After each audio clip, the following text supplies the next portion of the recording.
পরিবেশের জন্য কথা পাবে না। এখন আমাদের বেস্টার সাইদুল হক সুমন তিনি পরিবেশের কথা ভেবে আমাদের প্রত্যেকটা অঙ্কে একটি একটি করে আন্দাজ দিয়েছেন, এর জন্য এটা পেয়ে আমরা খুবই আনন্দিত। ওনাকে কিছু বলার নাই, ওনাকে শুধু একটা কথা বলতে চাই, ওনাকে ধন্যবাদ জানাচ্ছি আমাদের আমরছড়া দিয়েছে। আমরছড়া থেকে আমরা অক্সিজেন পাই, ফলও পাই।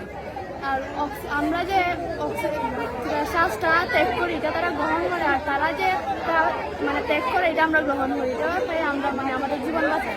শ্বাস প্রশ্বাসে আমাদের এটা বলে। হ্যাঁ, থ্যাংক ইউ। আমার অনেক ভালো লাগছে ব্যারিস্টার সুমন ভাই, আমরা দেখেছি অনেক তিনি গাছ দেন, পরিবেশ বাঁচান, গাছ দিন, অনেক ভালো ব্যাপার। এখন অনেক ধন্যবাদ তোমাকে। দেখেছি ব্যারিস্টার সাইদুল হক সুমন ভাইয়া অনেক জায়গায় আমের চারা বিতরণ করেছে, আমাদের স্কুলে বিতরণ করেছে, এই জন্য আমরা অনেক খুশি। আমরা এই গাছটা দিয়েছেন, আমরা অনেক খুশি। মানে তাদের জন্য আমরা অনেক দোয়া করি। ভাইয়া, আমের চারা পেয়ে তোমার কেমন লাগছে? আমের চারা কিভাবে রোপণ করবো ওইটা জানো তো? আচ্ছা, ঠিক আছে, কিভাবে রোপণ করবো একটু বলো তো। আচ্ছা, ওই যে টপটা আছে এই টপটা কিন্তু ভাঙতে হবে। আচ্ছা, ঠিক আছে। এই ভাইয়া, আমের চারা পেয়ে কেমন লাগছে? ভালো লাগছে? কিভাবে রোপণ করবো এটা জানো তো? আচ্ছা, ঠিক আছে। এই তোমার কেমন লাগছে আমের চারা পেয়ে?